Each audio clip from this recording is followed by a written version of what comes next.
Friends, पिछले भाग में आपने देखा कैलाश जी कमलेश से कहते हैं, तुम भी अजीब हो कमलेश, मेरी समझ से बाहर हो। सुबह तो तुम आरती से इतने अच्छे से बात कर रही थी और अब बिल्कुल पहले जैसा बर्ताव कर रही हो। कैलाश बोले, देखो जी, मेरा सिर मत खाओ। और ऐसा क्या कह दिया मैंने उससे जो आप यह कह रहे हो? अरे यही तो कहा था कि साड़ी और गहने खोल कर मुझे दे देना। सच कहते हैं लोग, सौतेली माँ चाहे कितना अच्छा भी व्यवहार कर ले, लेकिन सबको उसकी बातें ही बुरी लगती हैं। यह कहकर कमलेश गुस्से में बड़बड़ाते हुए अपने कमरे में चली गई। आरती का रिश्ता पक्का होने के दूसरे दिन ही कैलाश ने पंडित को बुलाकर आरती की शादी का मुहूर्त भी निकलवा लिया। मुहूर्त 20 दिन बाद का निकला था। जब उसने यह बात कमलेश को बताई तो कमलेश बोली कि समय तो बहुत कम है शादी की तैयारियां करने के लिए, लेकिन फिर भी अब जल्दी जल्दी तैयारियां कर लेंगे। तभी उन्हें आरती आती दिखाई दी। तब आरती की तरफ देखते हुए कमलेश बोली, 20 दिन और इस बोझ को और झेलना पड़ेगा। यह कहकर कमलेश बड़बड़ाते हुए कमरे में चली गई। कैलाश आरती के सिर पर हाथ फेरते हुए बोले, तुम चिंता मत करो बेटा, तुम तो जानती ही हो ना इसका स्वभाव। यह कहकर वह भी वहां से उठकर चले गए। आरती भी बिना बात को दिल से लगाए अपने कमरे में चली गई। अब आरती बिना और बातों पर ध्यान दिए बस अपनी शादी के सपनों में खोई रहती थी। वह भी हर लड़की की तरह अपनी शादी के सपने सजा रही थी। अब आरती और दैविक एक दूसरे से रात भर फोन से बातें करते और अपने आने वाले भविष्य के बारे में सपने सजाते रहते। आरती को तो जैसे सारे जहां की खुशियां मिल गई। जहां आरती हमेशा अपने नसीब को कोसती रहती थी और भगवान जी से शिकायत करती थी, आज बार बार भगवान जी को दैविक जैसा लड़का मिलने पर बार बार धन्यवाद देती है। घर में शादी की तैयारियां जोरों से चल रही थी। इसी तरह 10 दिन और निकल गए। कैलाश ने सबसे पहले शादी के कार्ड छपाकर सारे रिश्तेदारों को भिजवा दिए थे। अब घर की बाकी की तैयारियां करना बाकी था। तभी शाम को चाय पीने के समय कार्तिक अपने हाथ में एक पैकेट लेकर घर आया।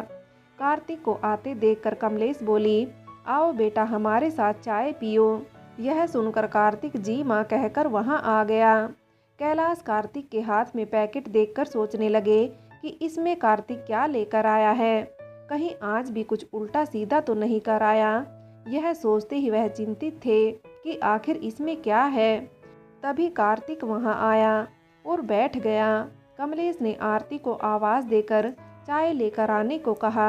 आरती रसोई से चाय लेकर आई तो कार्तिक ने कहा, दीदी आप भी बैठ जाइए। कार्तिक के मुंह से पहली बार दीदी सुनकर आरती को विश्वास नहीं हुआ और हैरानी से कार्तिक की तरफ देखने लगी। कमलेश और कैलाश भी कार्तिक के मुख से आरती के लिए पहली बार दीदी शब्द सुनकर हैरान थे। तब कार्तिक बोला, मैं अपने आप पर बहुत शर्मिंदा हूँ आरती दी। आपने हमेशा हम सबका अच्छे से ख्याल रखा, लेकिन हम आपको वह हक नहीं दे पाए जिसके आप हकदार थे।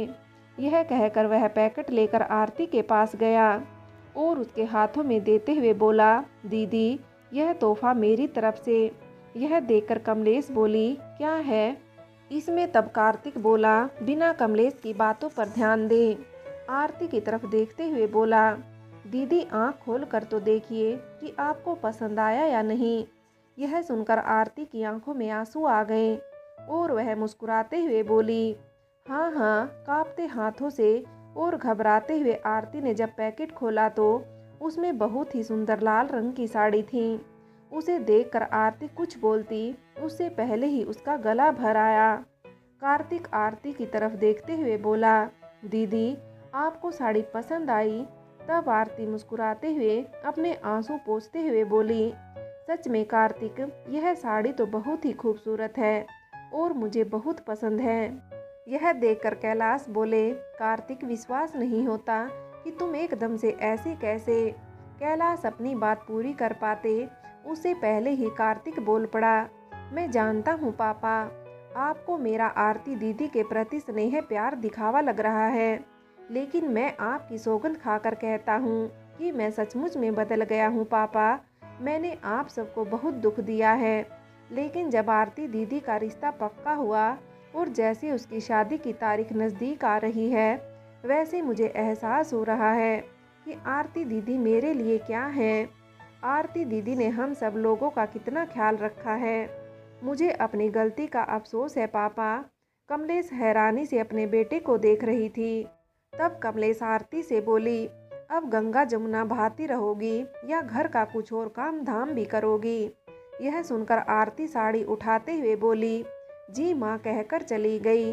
कैलाश भी मुझे ऑफिस का जरूरी काम है कहकर कमरे में चले गए। तब कमलेश कार्तिक के पास बैठते हुए बोली, मुझे विश्वास नहीं होता कि तुम आरती के साथ ऐसा व्यवहार कर सकते हो। जितना मैं तुम्हें जानती हूँ मेरा बेटा ऐसा नहीं था।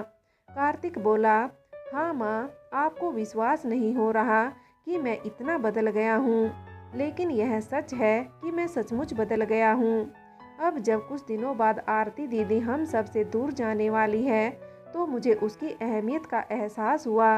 यह कहकर कार्तिक वहाँ से चला गया। कमलेश कुछ सोचते हुए अपने कमरे में चली गई। शादी के दिन धीरे धीरे बीते जा रहे थे। शादी की लगभग सारी तैयारियां हो चुकी थी। शादी को 4 दिन ही बाकी थे। कार्तिक अब आरती से अच्छे से बातें करता था और शादी के काम में भी बढ़ चढ़कर हाथ बटा रहा था। कैलाश यह देखकर बहुत खुश थे। एक दिन आरती कमलेश के पास आई और बोली, माँ वह टेलर का फ़ोन आया था। वह मेरी शादी के जोड़े का नाप कहीं खो गया है, इसलिए उन्होंने मुझे दोबारा नाप देने के लिए बुलाया है। यह सुनकर कमलेश बोली, लेकिन फ़ोन पर ही बता देती ना।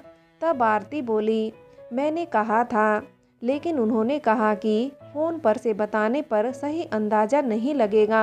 अगर मैं कुछ देर के लिए वहाँ चली जाऊँ और जो डिज़ाइन हमने शादी के जोड़े के ब्लाउज़ में बताई है उन्हें यह भी नहीं मालूम, इसलिए उन्होंने कहा है कि मेरा उनके पास आना ज़रूरी है।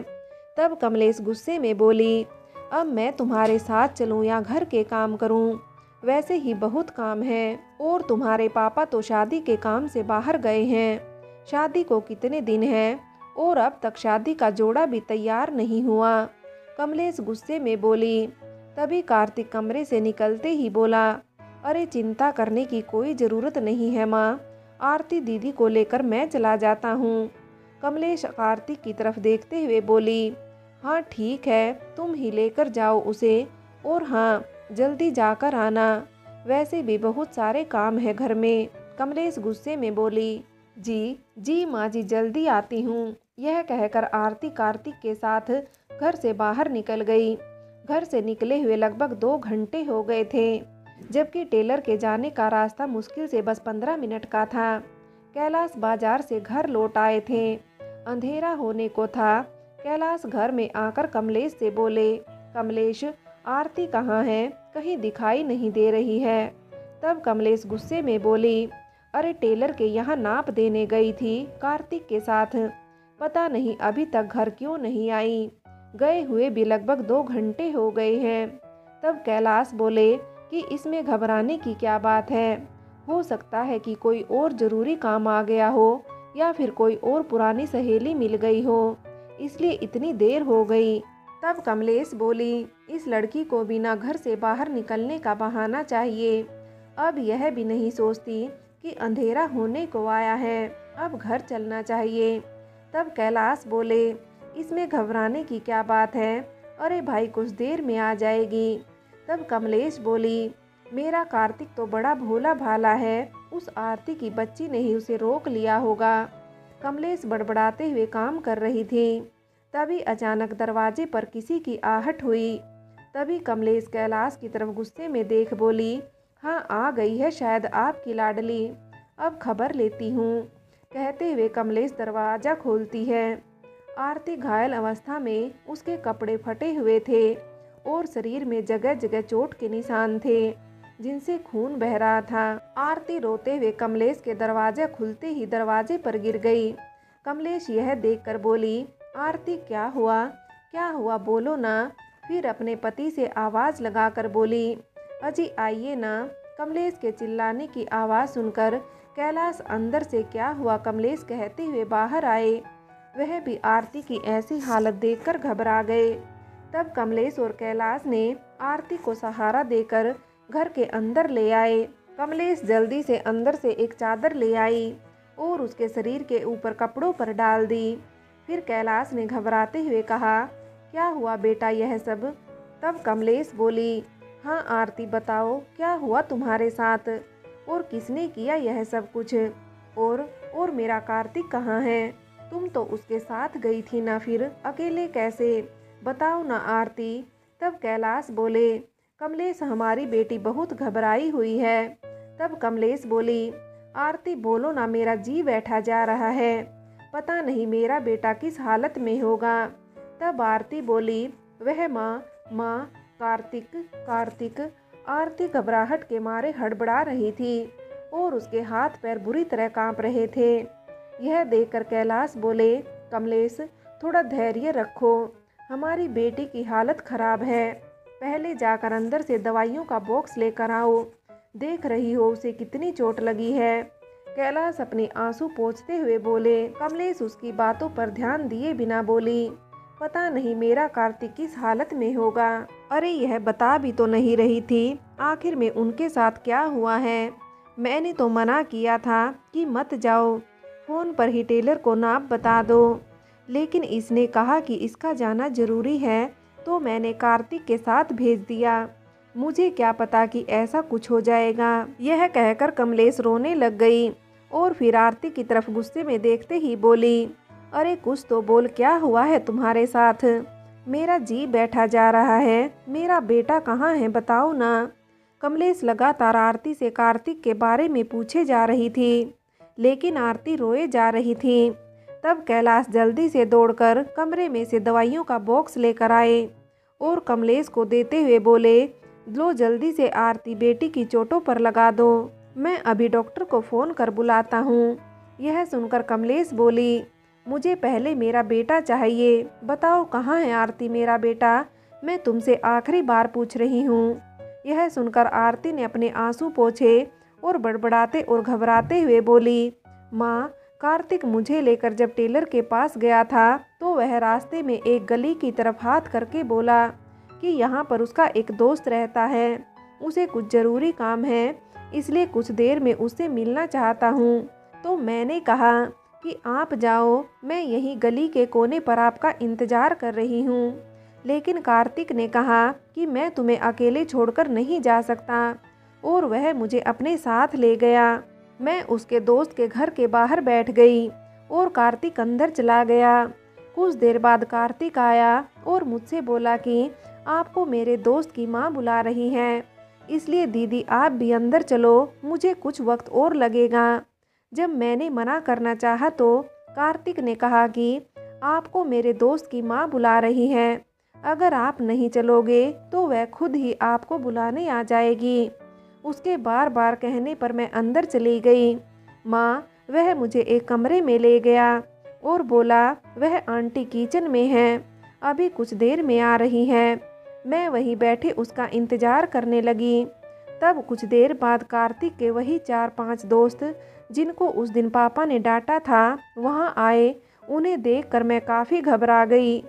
मैं कुछ कहती उससे पहले ही कार्तिक ने दरवाज़ा बंद कर दिया और हंसते हुए अपने दोस्तों से बोला, ले लो अपनी बेइज्जती का बदला, जितना लेना है उतना। मैं घबरा गई। तब मैं कार्तिक के आगे हाथ जोड़कर बोली, कार्तिक मुझे यहाँ से ले चलो, मैं तुम्हारी बहन हूँ। तब कार्तिक मेरे हाथ की बाँह पकड़कर उन लोगों की तरफ धक्का देते हुए बोला, सगी नहीं सौतेली हो और तुम्हारी वजह से बचपन से ही कितना कुछ झेलना पड़ा है मुझे। बात बात पर तुम्हारी वजह से पापा से मुझे डांट खानी पड़ती थी और उस दिन तुम्हारी वजह से मेरे और मेरे दोस्तों की पापा ने कितनी बेइज्जती की, भूल गई तुम। तब उसका एक दोस्त बोला, वाह कार्तिक तुम्हारी बहन तो सच में चीज़ है, कसम से जब इसे उस दिन तुम्हारे घर देखा था ना तो मन किया कि उसी दिन इसे दबोच ले। दूसरा दोस्त कहकर हंसा। वे लोग मुझे घूर घूर कर देख रहे थे। मैंने उन लोगों से हाथ जोड़कर विनती की कि भगवान के लिए मुझे छोड़ दो, जाने दो, लेकिन जैसे वो कुछ सुनना नहीं चाहते थे। तब कार्तिक का एक दोस्त बोला, कार्तिक तुमने अपने घर में ऐसा हीरा छुपा रखा है और उसकी चमक से हम अनजान थे। तब तक उसका दूसरा दोस्त बोला, आज तो हम तुम्हारे पापा ने हमारी जो बेइज्जती की है ना, उसका बदला लेकर रहेंगे। तब कार्तिक हंसते हुए बोला, हाँ तभी तो कितना कुछ करना पड़ा मुझे। अरे सबके सामने कितना दिखावा करना पड़ा मुझे। और वो मैंने कपिल तुमसे 3,000 लिए थे ना, इसको यहाँ लाने के लिए और इसको विश्वास दिलाने के लिए, इसके लिए साड़ी खरीदी थी। तब कपिल बोला, छोड़ यार, उन रुपयों को भूल जा, अब उन्हें देने की कोई ज़रूरत नहीं। तुम इसे ले आए यहाँ तो बहुत बड़ी बात है। तब दूसरा दोस्त बोला, अरे कपिल, यह कौन सा इसे यहाँ लाने वाला था? मैंने इसे सुझाव दिया था यहाँ लाने का। वे लोग आपस में इस तरह की बातें करके जोर जोर से हंसने लगे। मैं बुरी तरह घबरा गई। मैंने वहाँ से भागने की कोशिश की, लेकिन उन लोगों ने मुझे पकड़ लिया।